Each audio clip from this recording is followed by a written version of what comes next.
All right, Nick, pleasure having you here. Thank you for having me. This is great. No, this is great. Beautiful studio. I'm happy to talk to you. Thank you. Listen, you've been in compliance for over 2 decades. Before fintech was cool. Yes. So before CEOs even had a seat at the table and before AI and compliance was a buzzword.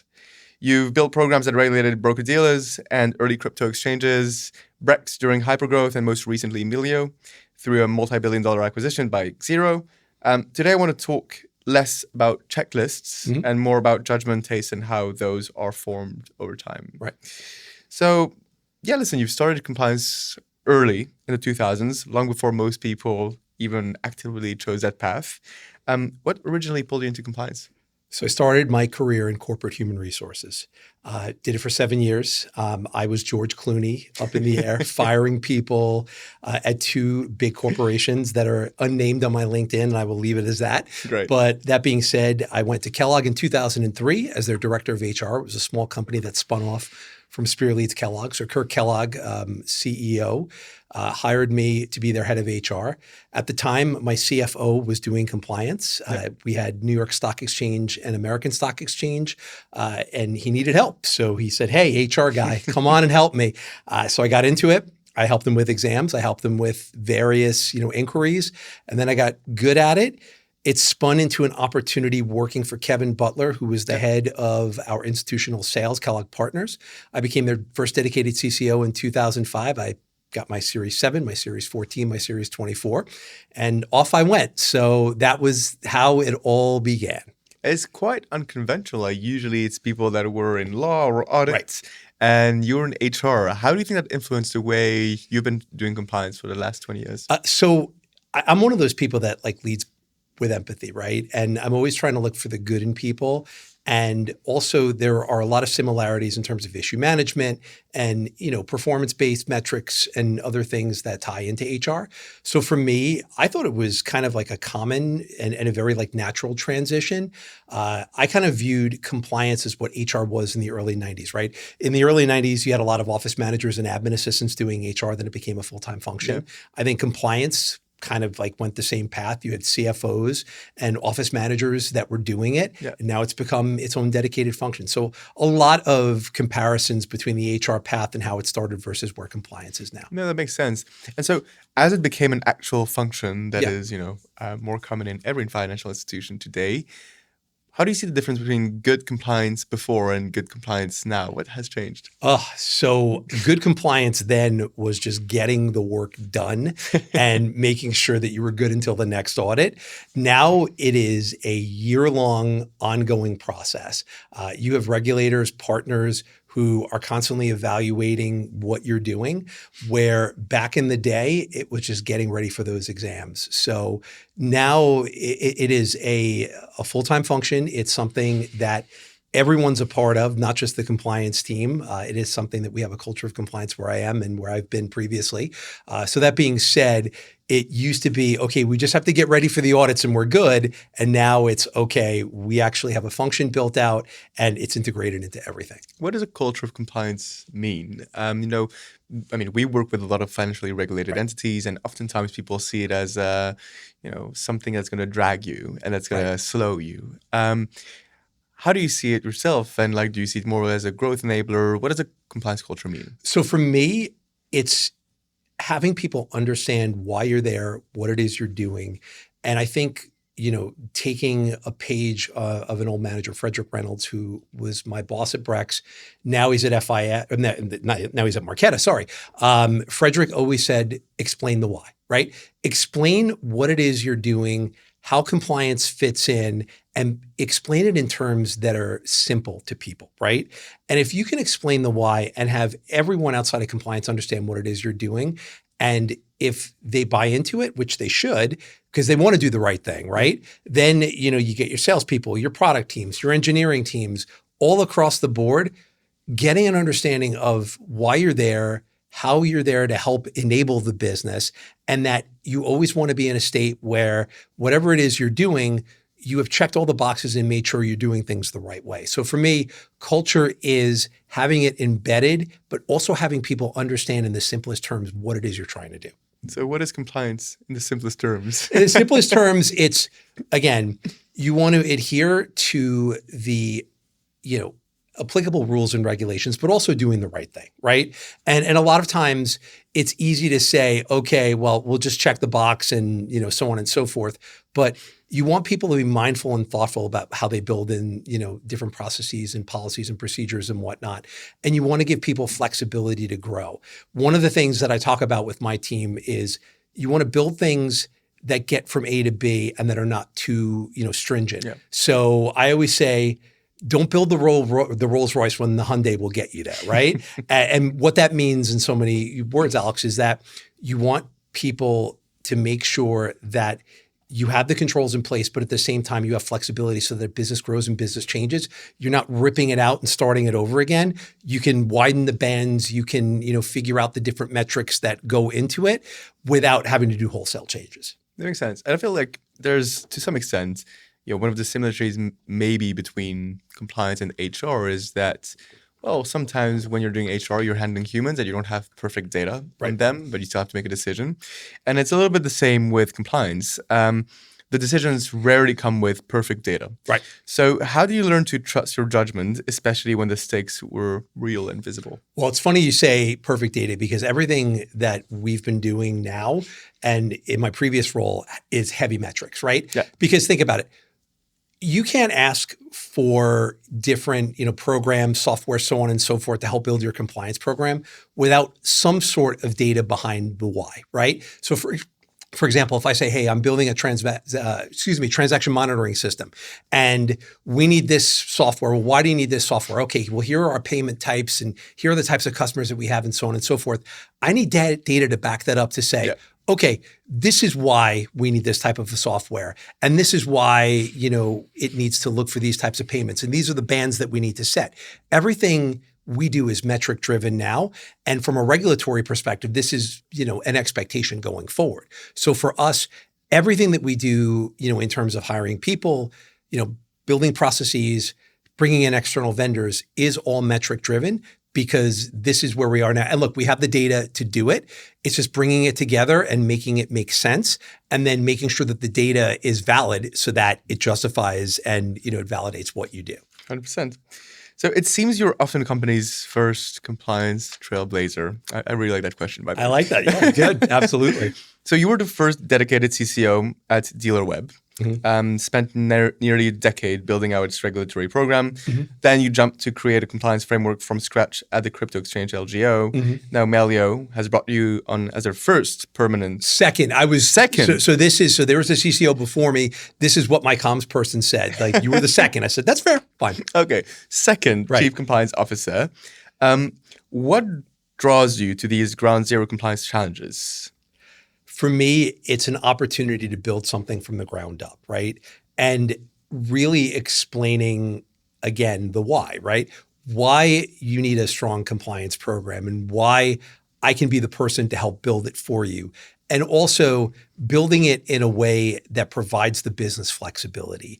And I think it's something that I've gravitated towards throughout my career because when you can start and you can build something, it's easy to say, okay, cool. Like, we put some of the foundation in place.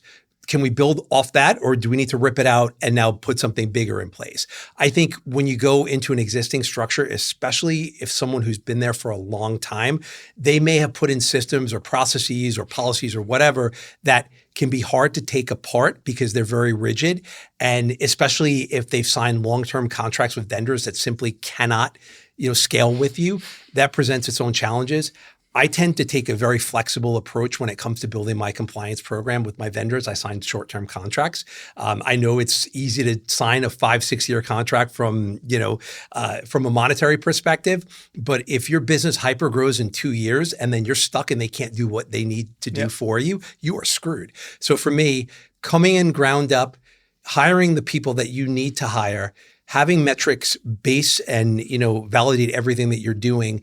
And then from there, like starting small and building and building and building, that's the approach I've always taken. Because anyone who comes in and is asking to build the $10 million mansion, you got to be really careful with that because if you build too much, then it's going to be hard to take it apart if you need to pivot. And so you've been, at crypto and fast growing fintechs, which often goes into regulatory scrutiny. I mean, we've seen that like Revolut today doesn't even have a banking license with the UK. Right. So it's really tough to get there. How do you think about earning credibility with regulators, executives, and whatnot when you're coming in as the first compliance trailblazer in companies like those? It's really, again, how can I be a business enabler, right?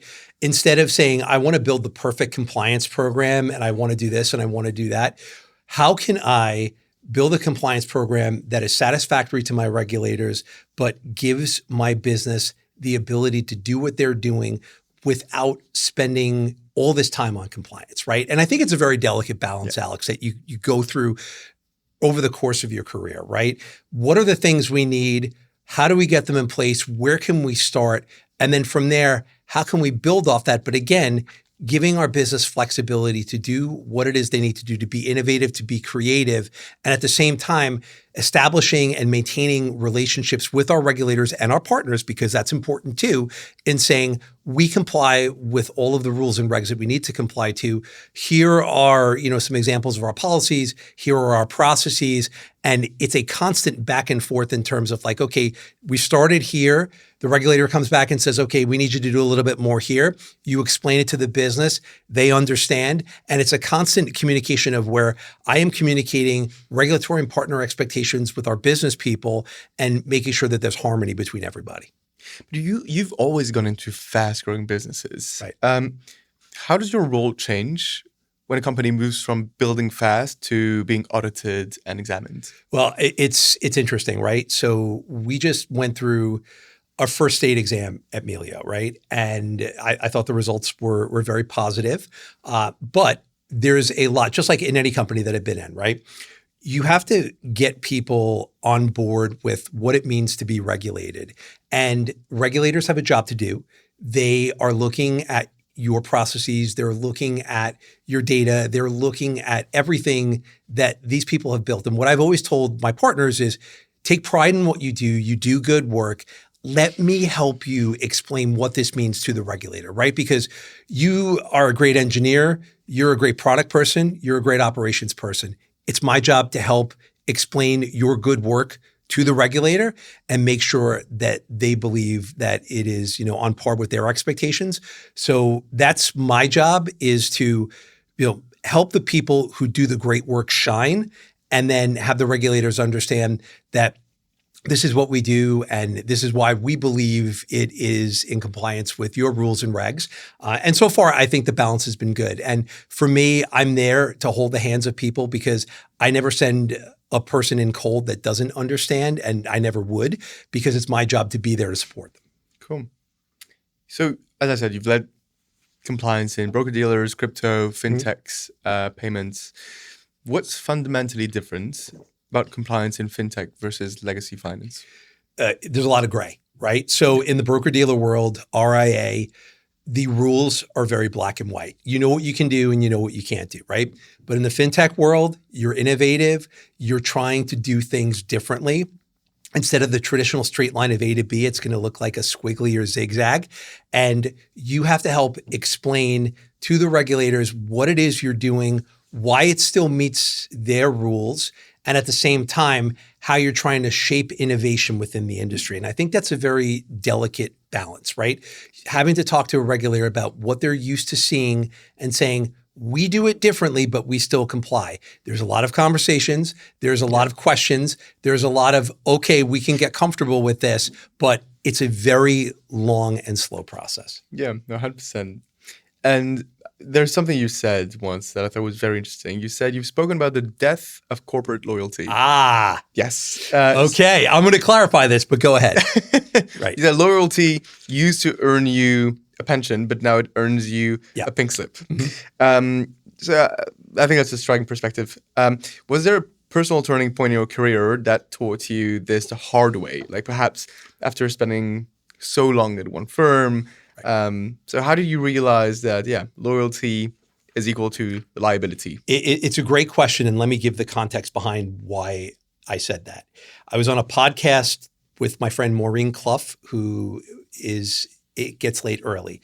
She talks about ageism in tech, and I was a guest on her show. Now, where I was coming from with it is this. I think at larger companies, people tend to stay too long. They get comfortable, they do the right thing, and they make a lot of money. And what I always tell my colleagues is this: if you're in a place where you've outgrown the role, and if you can see that it's shifting away from your skills and experiences, you either one, have to do something else, or two, find something that is more in line within the company. So for me, I was coming from a perspective of people tend to stay in jobs too long for the wrong reasons. Yep. And what ends up happening is that if you stay too long and you're making too much money and people don't deem you as useful or valuable anymore, it's easy to cut. So I always say stay ahead of the curve, make sure that you are added value, and at the same time, keep your skills current. And I think we're going to see this a lot now with AI in particular, where people are going to say, oh, AI, AI, AI. Your company is either going to embrace it or not. I think companies are starting to embrace it as a way to help their employees, as a way to, instead of cutting them. That some companies may take a different tack. But again, that's the context that I was coming from, is don't get too complacent in your role, because this can happen. And do you think that could apply as well to vendor relationships? Absolutely. 100%. So I am very deliberate with my vendors, right? I tend to sign short-term contracts because my view and my experience is this: if you sign too long of a contract and your company scales to a point that no one expected, more times than not, that vendor is of no use. And if you've got 2 years left on a 3-year contract and they can't do what you need them to do, then you're screwed. So I've been in that situation before. And even if it means paying a little bit more money on an annual basis, but just to make sure that they're still the right vendor, it allows you the flexibility to move on and get someone else if you scale, or if they can't provide the level of service that you're used to having from them. Yeah, 100% agree. And where do you think fintech founders most consistently underestimate regulatory complexity? I think the biggest challenge they have is the speed, right? I always say the wheels of regulation move. They move slowly, but they move. And when founders are so used to doing things fast, dealing with a regulator who has process, in a lot of cases bureaucracy, and in a lot of cases multiple hands in the cookie jar, it gets very frustrating for them. So it's my job to understand, look, we're being persistent, we're being polite, but we're being persistent. And there's a line, you have to wait on the line.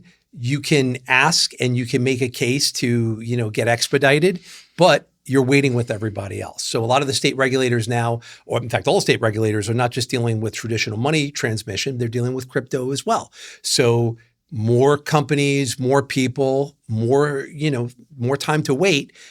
We just have to, be patient with it. Yeah, but when speed and safety generally conflict, sometimes you need to open that new region. You need to scale into that new ICP. You need to do it. And exactly to the point I was going over earlier, Revolut did it. They're announcing 30 more countries opening up this year. And yet the Bank of England still don't want to give them a banking license. Right. But theoretically, they're winning in terms of what a fintech has to do to win. So how do you decide which wins? Safety, speeds? Where's the line? Safety, because you always want to be in a place where you ask for permission and not for forgiveness, right? And if you take the safe approach and you're not asking for forgiveness, it is the more conservative way. Now, you can still incorporate speed into it, but it's the job of compliance and legal to make sure that, can we do this? What are the applicable rules? How do we fit into this framework? And then start having applicable conversations in terms of, hey, do we need boots on the ground? What does it look like for licensing? And how do we prioritize from a business perspective which countries we want to attack first? So there's a lot of due diligence behind the scenes, but you can't just sit there and say, okay, I'm going to plant my flag in this country and get going. Because if you do that and there are laws in place that no one had researched, you can get in very big trouble. So, and I'm curious to have your point. So, for instance, so we're building AI compliance analysts, and we've helped companies scale to new regions faster because our AI agents know laws, regulations of certain countries, and fintechs don't have to hire a compliance team in those specific regions. How do you think AI is going to level the playing field, and where do you think might be the downsides and the upsides of it? So AI, I think you have to be very careful, right? I think AI in general, right, is very good at creating efficiencies. helping your analysts make more informed decisions by reducing noise. But I don't think we're in a place right now where AI is going to make a major decision in place of a human, right? So for me, it's something that regulators are still very, very much learning about, and it's still a very new concept for them. And I think industry is going to shape what AI looks like with the regulators and saying, hey, we have a use case here where we can use AI to write SAR narratives. We can use AI to help streamline our KYC process. We can help AI to help streamline other processes that would require a lot of manual work. So again, it's being very deliberate in terms of how you use it. But I know that there are vendors out there, and I won't mention names, that would be like, replace your humans with AI completely. From a regulatory perspective, we're not there just yet. I think it might be a while to do it. And I think the safe approach that my company is using and other companies are using is, yeah, we embrace AI, but we're using it as a way to help our people. You're in the driver's seat. So, everyone's talking about AI and compliance, super hot topic. Yep. What's real and what's noise? So again, gonna repeat my point earlier. It's creating efficiencies, right? Yep. How do we, and this is 2 points, right? One, help make our processes better. And how can we also integrate it into like our existing workflows? I think that's the other part that people forget, right? So we have an existing workflow that our engineering team has built, and it goes from this to this to this to this to that. We don't want AI to say, okay, we have to break that apart and do 5 different things. The engineers are going to turn around and say, all right, we can do it, but it might take 4 to 6 months. Now, ultimately, if it's a better long-term play, we'll do it. But if we can incorporate AI to help move the process along quicker and more efficiently, we're going to certainly look to do it. And I think what's noise is people coming out and saying AI is going to replace people. For sure. I think the very manual jobs, absolutely. Like, for example, I think with accountants, the bookkeeper will go away. That is just a traditional manual intensive, job.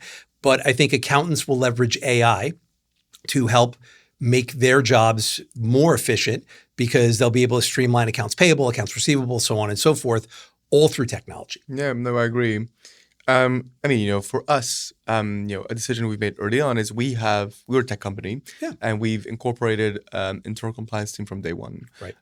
To work with companies that are customers, to work with their compliance team, fine tune the models, make sure that escalated cases will be reviewed by our team as well. Yes, because we really believe in a human first, well, at least human in the loop workflow. I'm really curious to understand, where does human judgment for you still matter and always will? No matter how good the tooling gets.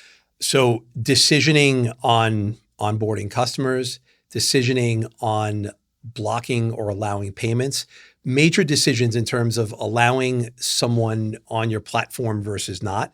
And the way that I view it is, we want people to make these decisions based on the information that they have in front of them.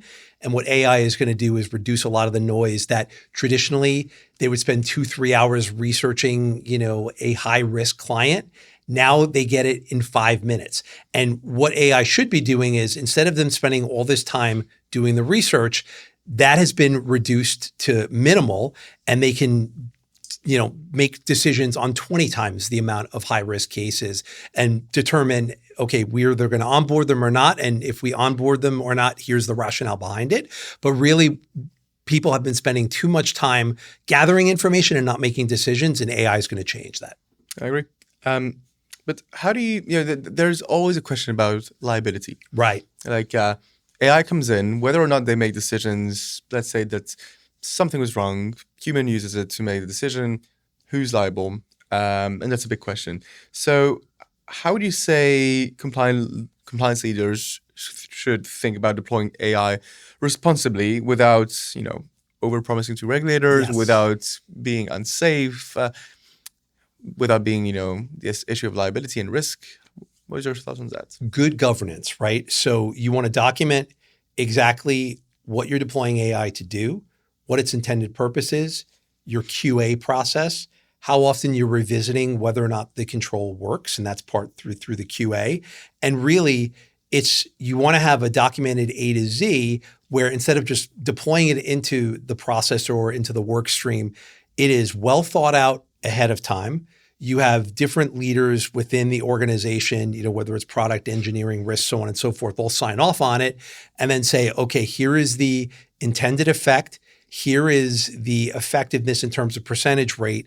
And really, it just has to be thoughtful from A to Z, but documented. And that's why governance is so important here, because I think people are just so, they just want to get it into the work stream so quickly. But if you don't document that, and if you can't explain it legibly to your regulators, you're going to have big problems.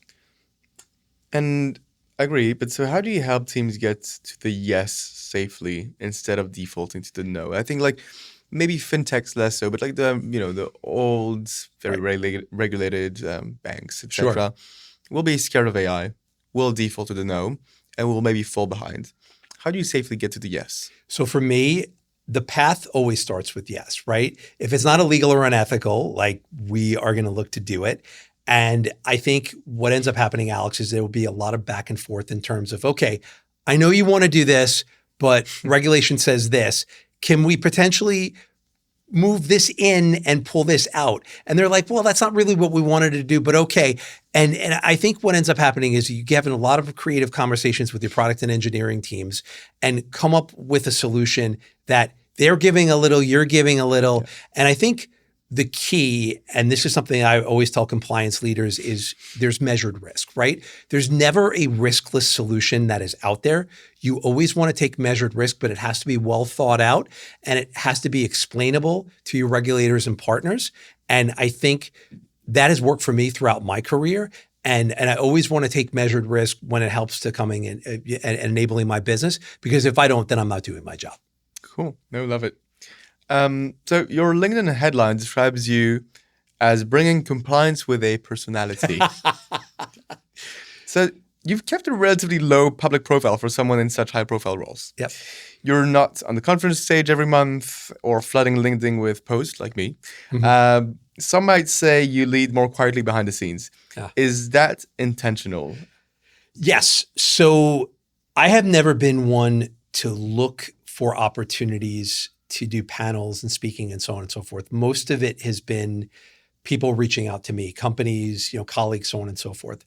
I know some compliance people that are out on the circuit all the time, and that's fine. But if I'm not in the office and if I'm not with my people regularly, then what am I doing, right? I want to make sure that I have a finger on the pulse, that I know what my team is up to at all times. If I am speaking at 5 or 6 of these panels every month, it's really hard to do.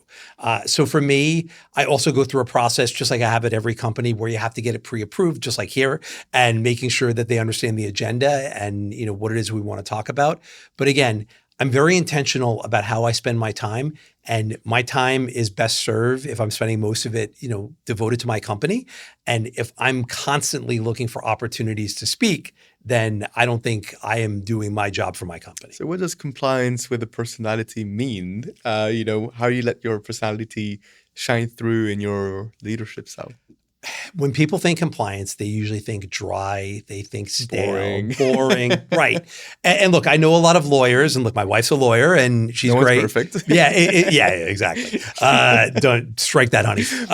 It's one of those things where, because of my personality and because I'm very outgoing and because I'm very extroverted, people have always gravitated towards me. And they're like, you're the compliance guy? I can't believe it. But it helps establish trust. I build relationships, and people will come to me and say, hey, Nick, can we talk about this? If you've built that trust and you have those relationships, it's a lot easier to get people to buy into it, as opposed to you're just the dry compliance guy that waits for people to come to them and say yes or no. I've always been very active in terms of my outreach, and I've always been very active working with my people. I want them to know that I'm there for them. And I think it's resonated well throughout my career. I think that's interesting because, we often see compliance as being like, oh, we have to go through compliance. Right. And oh my God, it's going to slow us down. And oh, compliance is such a pain. So you'll always have that. What part of being a CCO do people underestimate emotionally? When things don't go well, right? And the hard part is you can build a great process, you can have a great policy, you can have a great procedure, you can have an excellent control, and something goes wrong, right? Like, shit, we didn't see that coming, right? And I curse, so I apologize about that. But it's one of those things where the unexpected happens and a regulator notices or a partner notices and says, what happened here? And taking that back with you to say, okay, I thought we had, considered every option here. This is new. We have to do better. We have to make sure that this doesn't happen again.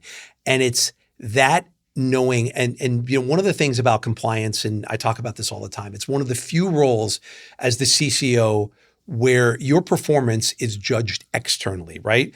People can love Nick. Nick is a great leader. Nick is a great guy. We trust him. We respect him.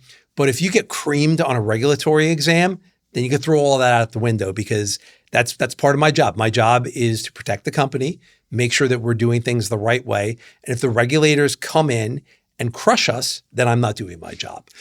It's interesting because I'd say, it's one of those jobs where there's a saying like reputation takes 10 years to build and it can be killed in one day. That's right. And I feel like compliance is exactly the same. Yeah. You can do your job incredibly well for 6, 7, 8 years, I don't know. And then one regulatory exam fails and it's basically over. Do you see it that way? Is there ways to salvage it? I wouldn't say over, but if it goes in a manner that you didn't anticipate, it's really hard to build back. So here's an example, right?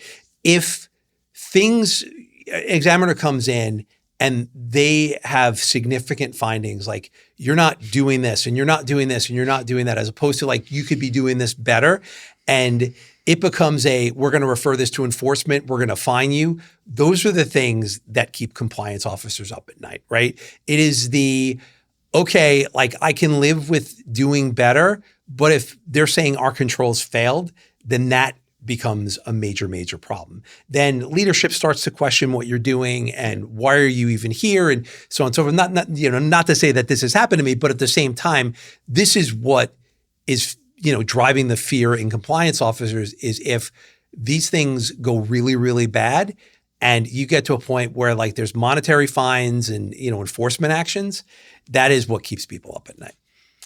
What's the hardest compliance decision you've had to make? I don't know how much you can disclose, but I would say in general, having to fire people on your team, because especially if you've hired them, right? And a lot of times you start a business and, you grow really fast, and then you see the person that you hired may not be scaling at the pace that you need them to scale, right? I always talked about this with my time, my previous company at Brex, right? Like we went from 200 to 1,200, like right away, right? And this isn't a Brex thing. This is just in general, right? Some people are really good at 1 to 50, 50 to 100, 100 to 200. But then you get to 200 plus, and the people that you hired 3 years ago may not be able to scale with it or may not want to scale, right? And I've seen this throughout my career where a job gets really fast and then all of a sudden it's like, okay, we need to start doing more now.